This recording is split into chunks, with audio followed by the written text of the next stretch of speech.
आज की prime debate में हम जम्मू कश्मीर के मुख्यमंत्री उमर अब्दुल्ला के एक बयान के बारे में बात करेंगे। जम्मू कश्मीर के मुख्यमंत्री उमर अब्दुल्ला ने कहा कि राज्य का दर्जा बहाल न हुआ तो जम्मू कश्मीर में हो सकते हैं लेह जैसे हालात। अब सवाल यह है कि वो आगाह कर रहे हैं, चेतावनी दे रहे हैं, डरा रहे हैं, भड़का रहे हैं, करना क्या चाह रहे हैं उमर अब्दुल्ला? वो राज्य की सीएम है तो वो जो कहेंगे वो बात दूर तक जाएगी और जाती भी है। और कहीं भी क्यों ना, लोकतांत्रिक अधिकारों के तहत किसी भी नेता को अपनी बात रखने का पूरा हक है। लेकिन उमर अब्दुल्ला के बयान ने कई सवाल भी पैदा कर दिए हैं। उमर अब्दुल्ला का यह बयान कि लेह जैसे संवेदनशील इलाके में हिंसा दोबारा भड़क सकती है, राजनीतिक दृष्टिकोण से अगर देखें, अगर राजनीति के आईने से देखें तो यह कहीं ना कहीं विरोध को और इंस्टेबिलिटी को, अस्थिरता के माहौल को और ज्यादा बढ़ावा देने जैसा भी लग सकता है। एक नेता की जिम्मेदारी होती है कि वो शांतिपूर्ण समाधान की दिशा में पहल करे और उसी की बात करे, न कि विवाद और तनाव को हवा दे। अगर उन्हें सचमुच राज्य की स्थिरता, राज्य की स्टेबिलिटी और डेवलपमेंट की चिंता है, विकास की चिंता है, तो वो स्टेटहुड की मांग तो करते, लेकिन हिंसा दोहराए जाने की बात नहीं करते। कहा तो यह भी जा रहा है कि नेता पॉलिटिकल माइलेज के लिए इस तरह की बयानबाजी करते हैं, इस तरह का बयान देते हैं। तो सवाल यह भी है कि क्या उमर सचमुच राज्य और लद्दाख की स्थिरता चाहते हैं या नहीं चाहते हैं? उमर ने अपने बयान में कहा कि अगर हालात नहीं बदले तो लेह जैसी घटनाएं फिर होंगी। अब सवाल यह उठता है कि क्या यह भविष्यवाणी है या फिर इनडायरेक्ट तरीके से, अप्रत्यक्ष रूप से हिंसा को वैध ठहराने की, लेजिटिमेट कहने की कोशिश है। उमर अब्दुल्ला ने सवाल इस बात को लेकर भी उठाए कि धारा 370 के खत्म होने के बाद जनता को क्या मिलेगा। जनता को लगा था कि लद्दाख का विकास होगा, लद्दाख की जनता का फायदा होगा, लेकिन जनता यूटी बनाए जाने के बाद से नाखुश है। सवाल यह है कि यह सब उस वक्त कहने की जरूरत क्यों पड़ रही है जबकि राज्य में हालात बहुत ही सेंसिटिव है, बहुत ही संवेदनशील बने हुए हैं। राज्य में शांति, विकास और समरसता तभी संभव है जब क्षेत्रीय नेता, जब लोकल लीडर्स अपने रोल, अपनी भूमिका को बहुत ही सीरियसली ले, बहुत ही गंभीरता के साथ निभाएं। आरोप प्रत्यारोपों से ऊपर उठकर सामूहिक संवाद को और एक ग्रुप डायलॉग को बढ़ावा दें, बातचीत को बढ़ावा दें। नहीं तो ऐसे बयान न केवल राजनीतिक लाभ के लिए गलत संदेश देंगे, बल्कि वे एक बड़े समुदाय की भावनाओं के साथ खिलवाड़ भी करते हैं। अगर राज्य में ऐसे हिंसक हालात फिर से पैदा होने का अंदेशा है तो यह केवल केंद्र सरकार की ओर से जिम्मेदारी डालने का विषय नहीं रह जाता है। क्या उमर अब्दुल्ला अपनी जिम्मेदारी को गंभीरता से निभा रहे हैं, सवाल ये, या फिर उनके बयान न केवल आग में घी डालने वाले हैं बल्कि वे सरकार और प्रशासन के प्रति अपनी संवेदनशीलता को भी कमतर साबित कर रहे हैं? इसी पर चर्चा करेंगे आज। हमारे साथ हमारे तमाम गेस्ट जुड़ गए हैं। डॉक्टर विकास पाढ़ा, पॉलिटिकल एनालिस्ट, हमारे साथ जुड़ेंगे। अल्ताफ ठाकुर, स्पोक्स पर्सन जम्मू कश्मीर से हैं, बीजेपी के, वो जुड़ेंगे। Tahir Syed, spokes person national conference के हैं, वो भी जुड़ेंगे। रविंद्र शर्मा, जो सीनियर वाइस प्रेसिडेंट है जम्मू कश्मीर के, वो भी हमारे साथ जुड़ेंगे।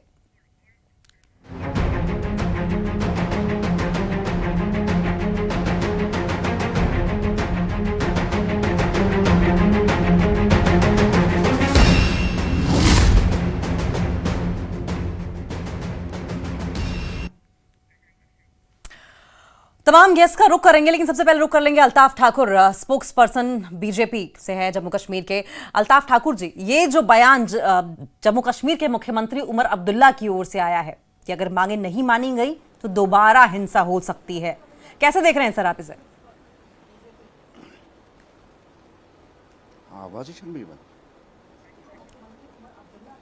अल्ताफ ठाकुर जी, आप तक आवाज आ रही है हमारी?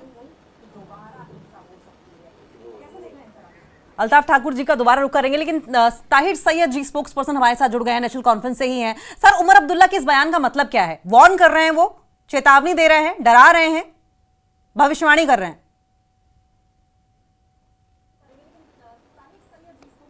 देखिए अंकिता जी, आपने जो पहले ही जो अपने जो इनिशियल रिमार्क्स में जो आपने बातें कही, तो आपने अपनी बातों में पहले ही उमर अब्दुल्ला साहब को मुजरिम करार ठहरा दिया है कि शायद उमर साहब जो हैं हिंसा भड़काने की कोशिश कर रहे हैं। मैं आपको बता दूं कि जम्मू कश्मीर नेशनल कॉन्फ्रेंस जो है वो हमेशा वायलेंस की विक्टिम रही है, न कि कभी हमने वायलेंस को कंडोन किया है, न कि हमने कभी वायलेंस को माना है। जब भी जम्मू कश्मीर में वायलेंस हुआ है तो उस वायलेंस का पहला विक्टिम जो है वो जम्मू कश्मीर नेशनल कॉन्फ्रेंस है। और जम्मू कश्मीर नेशनल कॉन्फ्रेंस की तारीख गवाह है कि जम्मू कश्मीर नेशनल कॉन्फ्रेंस ने हमेशा से जो भी जदोजहद हमारी रही है वो पुरअमन रही है। और आज भी जो हम जदोजहद कर रहे हैं वो हम आईन के दायरे में रहकर पुरअमन तरीके से हम अपनी जदोजहद कर रहे हैं। लेकिन उमर साहब ने जहां तक स्टेटमेंट का सवाल है, जो उन्होंने बात कही है, देखिए कश्मीर में कहावत है कि यहाँ पर हालात बदलने में और मौसम बदलने में देर नहीं लगती। तो उमर साहब ने उसी कॉन्टेक्स्ट में कहा, देखिए जम्मू कश्मीर के लोग घरों से बाहर निकले, उन्होंने एक अच्छी तादाद में वोट डाला, अपनी एक सरकार चुनी। अब अगर आप उस एक सरकार को, एक ऐसी सरकार, एक लंगड़ी लोली सरकार जो है, और जिसके आप हाथ बांध रहे हैं, यूनियन टेरिटरी है, एक फ्लॉड निजाम है, वहां पे आपने एक ऐसा एक निजाम बनाया है, और लोगों के साथ जो आपने वादा किया है, आपने वादा किया था कि हम डिलिमिटेशन करेंगे, डिलिमिटेशन के बाद इलेक्शन करेंगे, इलेक्शन के बाद हम जम्मू कश्मीर में स्टेटहुड बहाल करेंगे। 1 साल हो गया, अभी तक आपने स्टेटहुड जो है वो बहाल नहीं किया। तो इसके नतीजे में जो है अवाम का जो सब्र का पैमाना है वो कभी लबरेज भी हो जाता है। और हमने कभी वायलेंस के लिए नहीं उकसाया, बल्कि हम सिर्फ एक ही बात कह रहे हैं कि अब ये जिम्मेदारी मरकजी सरकार की है कि क्या वो जम्मू कश्मीर के लोगों ने जो जमहूरियत पर और वोट पर जो अपना जो एतमाद दिया है, क्या मरकजी सरकार एतमाद को बहाल करने के लिए या एतमाद को बहाल करने की जानिब कोई कदम उठाती है? अवाम के भरोसे को जीतने की तरफ कोई कदम उठाती है? क्या अवाम के वोट को इज्जत देती है या नहीं देती है? उसी जानिब उमर अब्दुल्ला साहब ने जो अपना स्टेटमेंट दिया है वो उसी कॉन्टेक्स्ट में। ठीक है ताहिर साहब, बहुत ही माफी के साथ सर, अगर क्योंकि आपने ये इल्जाम पहले ही लगा दिया कि हमने शुरुआत की कटघरे में खड़ा करके उमर अब्दुल्ला को, नो डाउट हमने कटघरे में खड़ा किया, लेकिन हमने इल्जाम नहीं लगाया, आपने सुना नहीं। शुरुआत में जो भी एंकर लिंक पढ़ा गया उसमें बार बार सवाल उठाए गए, सवाल ये है, सवाल ये है, सवाल ये है। हमने किसी पर तोहमत नहीं मढ़ी है सर। बहुत ही माफीनामे के साथ आपके स्टेटमेंट को मैं रिफ्यूट करूंगी, लेकिन अल्ताफ ठाकुर से जो आपने इल्जामात लगाए हैं केंद्र सरकार पर, उनसे जरूर इस बात का जवाब लेंगे। अल्ताफ ठाकुर जी, ताहिर साहब ये कह रहे हैं कि जनता के सब्र का पैमाना था जो लबरेज हो गया और उसके बाद ये हिंसा हुई है। क्या आपको लगता है कि उमर अब्दुल्ला ये सब्र के पैमाने को आधार बनाकर हिंसा को इंडोर्स कर रहे हैं, या फिर कुछ और समझ में आ रहा है आपको? अंकिता जी, मैं उमर साहब से कहना चाहता हूं, नए नेपाल है और नए बांग्लादेश, ये भारत है, नरेंद्र मोदी जी का मजबूर भारत और नरेंद्र मोदी जी का नया जम्मू कश्मीर, जहां वायलेंस के लिए कोई जगह बची नहीं। जिस तरह से उमर साहब की ये धमकियां है, ये हालात खराब करने की, लद्दाख जैसे हालातों के करके देखिए ना, ट्राई करे एक बार, जो भी कोशिश करेगा उसको डिलीट किया जाएगा। जम्मू कश्मीर में बड़ी मेहनत लगी है 2019 के बाद हालात ठीक करने में, और ये गीदड़ बम किया है ना नेशनल कॉन्फ्रेंस की कि हालात बदलने में चेंज, बदला देना हालात, एक बार बदल के देखे। ये नेपाल और बांग्लादेश नहीं, यहाँ दंगे और फसाद होंगे। ये जम्मू कश्मीर है, जम्मू कश्मीर भारत का अभिन्न, भारत का नया जम्मू कश्मीर। और दूसरी बात, सबसे अहम बात, देखिए उमर साहब जम्मू कश्मीर के चीफ मिनिस्टर है, और ऐसे स्ट्रक्चर के आदमी को शोभा नहीं देता है कि हालात बदलने में चेंज नहीं लगते। क्या वो किसी हुर्रियत कॉन्फ्रेंस दड़ के प्रेसिडेंट है या उनके चेयरमैन है, जिस तरह से वो धमकियां दे रही है और लोगों को प्रोवोक करने की कोशिश की जा रही है? आप लद्दाख में देखने दे, लद्दाख में ही कांग्रेस और नेशनल कॉन्फ्रेंस जिम्मेदार हालात पैदा करने के लिए कांग्रेस ने ही, वहां के काउंसलर उनको सबसे आगे वहां देखा गया, जो हथियार लेके वो नेपाल टाइप का आंदोलन करते। लेकिन ये ना लद्दाख है, ना ये नेपाल है, ना जम्मू का, ये बांग्लादेश है, जम्मू कश्मीर है, भारत का जम्मू कश्मीर। किसी को इजाजत नहीं दी कि जम्मू कश्मीर में हालात खराब करे, कोई भी हो, कितना भी बड़ा हो। अल्ताफ साहब, आपकी बात का जवाब ताहिर साहब से लेते हैं। ताहिर साहब, इसका क्या मतलब हुआ सर? कंप्लीट करने दीजिए, मुझे कंप्लीट करने दीजिए, मुझे कंप्लीट करने दीजिए।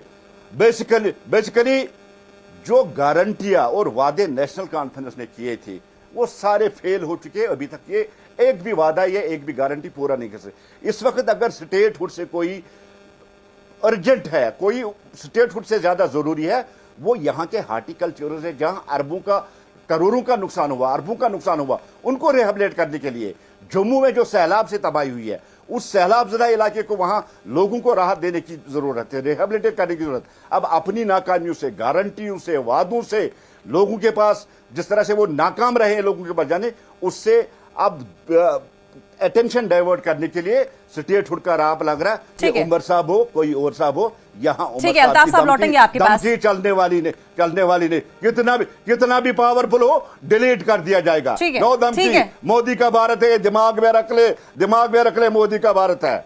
ठीक है अल्ताफ साहब। ताहिर साहब, पहले तो ये आप बता दें कि समय बदलने में देर नहीं लगता है सर, इसका क्या मतलब हुआ? दूसरा, ये इल्जाम आप पर लग रहे हैं कि अपनी नाकामियों को आप छुपाने के लिए ये मुद्दा उठा रहे हैं। दोनों बातों का जवाब। देखिए, जिस तरीके से मेरे जो को पैनलिस्ट हैं बीजेपी के बात कर रहे थे, तो कुछ मिनट के लिए मुझे लगा कि जैसे हिटलर जो है वो धमकियां दे रहा था, हिटलर के जैसे कोई हिटलर का कोई स्पोक्स पर्सन हो या हिटलर हो, वो बातें कर रहा था। खैर बहरहाल जमहूरियत में इस तरह की बातें नहीं होती है। जब आप जमहूरियत में रहते हैं तो इस तरह का ना इस तरह का जमहूरियत में क्या फिर धमकियां दी जाती है? जमहूरियत में धमकियां दी जाती है। उमर साहब धमकी देंगे चीफ मिनिस्टर होके, भारत है मोदी जी का भारत, सुन ले नेशनल कॉन्फ्रेंस, यहाँ वॉयलेंस की जगह नहीं। आप धमकियां दे सकते हो और हमें बात करने की इजाजत नहीं है। करके दिखाओ ना, एक आंदोलन करके दिखाओ एक आंदोलन, एक करके दिखाओ ना, प्रोटेस्ट करके दिखाओ। ये भारत है, भारत जिस भारत है, मजबूत भारत, अखंड भारत है। अखंड भारत में ये ना नेपाल है ना बांग्लादेश है, जगह नहीं है किसी के लिए यहाँ वायलेंस करने की।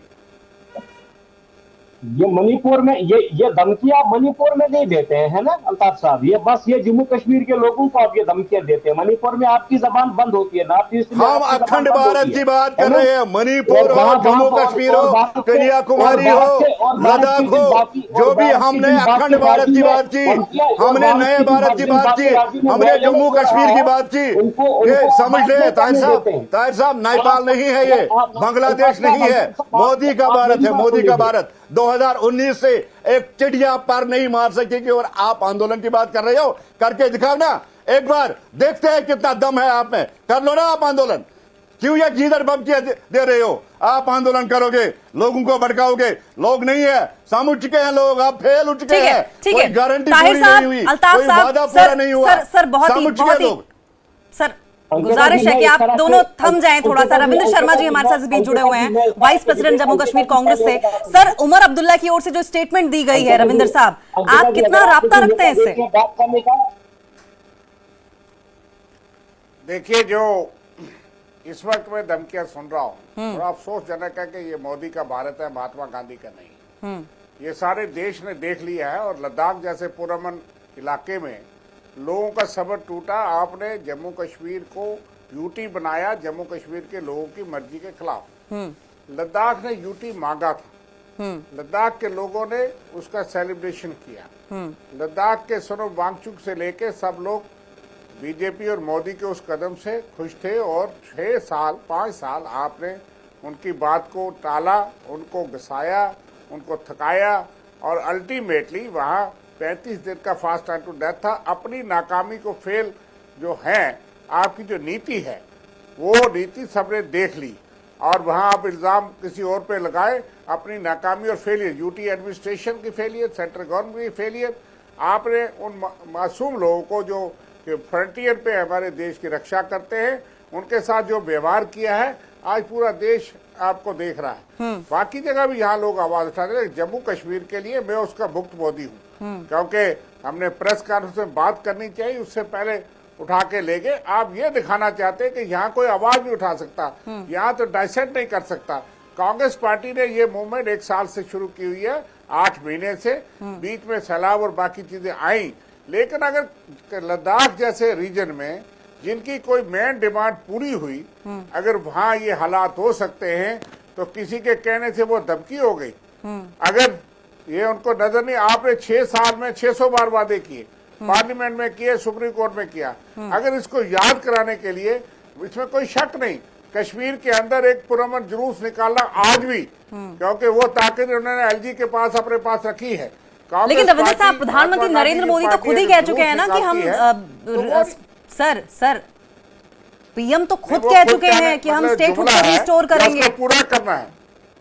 देखिए, ये मंत्र, ये जो है ना यंत्र, ये कब तक लोग पीते रहे कि प्रधानमंत्री के मुंह से निकल गया है, अमित शाह जी के मुंह से निकल गया है। 6 साल के बाद, चुनाव के बाद भी आप लोग चुनी हुई सरकार को चलने नहीं देते। आपने बिजनेस रूल नहीं बनाए, आप स्टेटहुड क्यों नहीं देते जो आपने सुप्रीम कोर्ट में माना?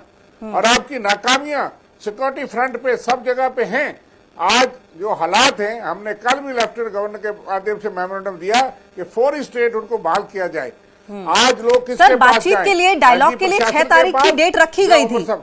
रविंद्र सर, अगर मैं गलत नहीं हूं तो 6 तारीख की डेट रखी गई थी सर डायलॉग के लिए।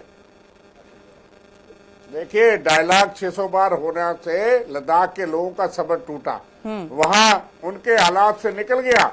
आज जो उमर साहब जो कोई कह रहे हैं, जो लोगों में गुस्सा यहाँ है, इसको आप इसको धमकी मानो, लेकिन एक चीफ मिनिस्टर रिस्पॉन्सिबल है, उन्होंने कहा है कि लोगों में गुस्सा है। और कल आप कहेंगे जनाब आप हुर्रियत के साथ मिलाते हो जिन लोगों ने कुर्बानियां दी हैं, कांग्रेस, नेशनल कांग्रेस, पीडीपी जो है उनको भी आप ये कहते हैं उनके लोग भी मारेंगे। कांग्रेस ने हमेशा कुर्बानियां दी, और अगर आप स्टेट उनका वादा आपने पार्लियामेंट में किया, ये तो वो चीज है जो आपने खुद कही है, फिर आप इस पे इतने एजिटेट होते हैं कि आप झंडा उठा के देखो। मैं अल्ताफ ठाकुर साहब से की भाषा से भी मुझे खेद है कि इस भारत में ठीक है लोगों का अधिकार है, आपने खुद वादा किया, पार्लियामेंट में किया, सुप्रीम कोर्ट में किया, तो ऐसी भाषा टीवी पे बोलने का क्या मतलब है? आपकी मजबूरी हो सकती है, लेकिन यह है कि इससे संकेत अच्छा नहीं जाता। हम एक डेमोक्रेटिक देश में हैं और आप उस सैलाब को लेकिन सर रविंद्र सर माफ करिएगा, लेकिन संकेत इस बात से भी सर अच्छा नहीं जाता ना कि हिंसा होगी, लोगों का सब्र टूटेगा तो गाड़ियां जला दी जाएंगी, दफ्तर जला दिए जाएंगे, सरकारी आवासों को आग लगा दी जाएगी। सर मैसेज इससे भी रविंद्र सर अच्छा नहीं जाता है। मुझे एक बात मुझे करने दीजिए। आप एक तरफ से एक आदमी को पीट रहे हो, आप उसको इंजेक्शन दे रहे हो, और फिर आप कहो कि आप रो भी मत, आप चिल्लाओ भी मत। अगर हम आवाज कहते हैं अपने देश में, आप कहते हैं आप धमकी दे रहे हो। कौन पिट रहा है सर यहाँ पे, आप बता दें। देखिए, है कौन पिट रहा है, किसको इंजेक्शन दिया जा रहा है? जम्मू कश्मीर के 1,40,00,000 लोगों को इंजेक्शन दिया जा रहा है। आपने हमारी आवाज बंद करके रखी है। चुनाव हुआ, पुरअमन हुआ, सबने लड़ा, आपको पावर नहीं मिली। आप जो है उसके बाद प्रधानमंत्री जी आए, उन्होंने स्टेट की बात नहीं की। यहाँ तो गला फाड़ फाड़ करके आप वोट मांगते थे, वोट मांगने के बाद मुकर जाते हो। ठीक है अल्ताफ साहब, ये बताएं आपने क्यों लोगों को इंजेक्शन दे रखा है, क्यों लोगों को टॉर्चर किया हुआ है, क्यों आप लद्दाख के विकास के बारे में कुछ नहीं सोच रहे हैं? देखिए अंकिता जी, रविंद्र शर्मा जी बड़े ही सीनियर लीडर है और इनका एहतराम भी और रेस्पेक्ट भी है। अगर कोई पिट रहा है देश में, वो कांग्रेस पिट रही है। म्युनिसिपल इलेक्शन से लेके पार्लियामेंट इलेक्शन तक हर एक जगह कांग्रेस पिट रही है। उसी की बात रविंद्र शर्मा जी कर रही है। जहां तक अब लद्दाख की बात करें, देखिए हम डिस्कस कर रहे हैं जम्मू कश्मीर पे, हम डिस्कस कर रहे हैं उमर साहब की धमकी पे। उमर साहब पब्लिकली धमकी दे दे तो उमर साहब बिल्कुल साफ है। मैं टीवी पे कह दूं कि यहां वायलेंस के लिए कोई जगह नहीं, ये मेरी धमकी है। मैं फिर एक बार दोहराऊंगा, नरेंद्र मोदी जी का भारत नया जम्मू कश्मीर है। 2019 के बाद बदला हुआ जम्मू कश्मीर है। 370 को जब से दफन किया गया है, एक भी इंसिडेंट, एक भी वायलेंस जम्मू कश्मीर में नहीं हुई और न हम आगे होने देंगे। जहां तक लद्दाख का ताल्लुक है, देखिए सोनम वांगचुक साहब की अब ये बात कर रही है, कितने अकाउंट्स उनके निकले? 9 अकाउंट्स, 8 उसमें फर्जी है। अरबों करोड़ों रुपए का फंडिंग उसमें हुई है। कहां गए वो फंड, किसके लिए? और उन्हीं की भाषण से वहां वायलेंस हुआ है। नेपाली पाए गए, डोडा के लोग पाए गए, पाकिस्तान के साथ उनके कनेक्शन, प्रेस कॉन्फ्रेंस हुई, किस किस कंट्री के साथ कनेक्शन। अभी पुलिस इन्वेस्टिगेशन कर रही है। आप देखेंगे इस वायलेंस के पीछे सोनम वांगचुक ने कांग्रेस के जरिए वहां वायलेंस करा दी, कांग्रेस के जरिए वहां आग लगा दी, कांग्रेस के जरिए वहां भारतीय जनता पार्टी का आप जलाए। लेकिन ये जम्मू कश्मीर में यहां गाड़ियां और आग लगाने की इजाजत नहीं दी जाएगी। जानते हैं हम इसको टैकल करना भी जानते हैं, हम संभालना भी जानते हैं। हम धमकियों से डरने वाले नहीं। और देश के प्रधानमंत्री नरेंद्र मोदी जी न तो दबाव में काम करने वाले और न धमकियों से डरने वाले और न धमकियों में। विकास पाड़ा जी हमारे साथ पॉलिटिकल एनालिस्ट जुड़े हुए हैं। विकास जी, आप तमाम पार्टियों की बातें सुन रहे थे। विकास जी, आपका रिएक्शन क्या है इस पर? पहली बात तो सुनिए। धन्यवाद। अल्ताफ जी लौटेंगे आपके पास। अल्ताफ जी लौटेंगे आपके पास सर। विकास जी, अभी तक उनको मौका नहीं मिला है। मुझे अंकिता जी देखिए, बड़ा अनफॉर्चुनेट है कि अगर आप इजाजत दें तो मैं एक बात दुर्घटना हुई, ये जो विकास जी जी ये जो लद्दाख में जो घटना हुई है, ये बहुत ही अनफॉर्चुनेट है। और जम्मू कश्मीर लद्दाख ये एक ही स्टेट के भाग थे। अब लद्दाख अलग यूनियन टेरिटरी है, तो वहाँ ये होना बहुत ही अनफॉर्चुनेट है। और जैसे कश्मीर के किसी समय हालात हुआ करते थे, उस तरह के हालात में धकेलने की कोशिश है लद्दाख में। इसको अनइक्विवोकली कंडेम किया जाना चाहिए। ये कंडेमनेशन मैं ना कांग्रेस में मैंने देखी, ना एनसी के स्पोक्स जो नेता है उनकी देखी है। बहुत ही अनफॉर्चुनेट, ये उसको डिफेंड कर रहे हैं। और बात रही जहाँ चीफ मिनिस्टर उमर अब्दुल्ला की, तो मेरा रिएक्शन ये है कि he is trying to fish in troubled waters.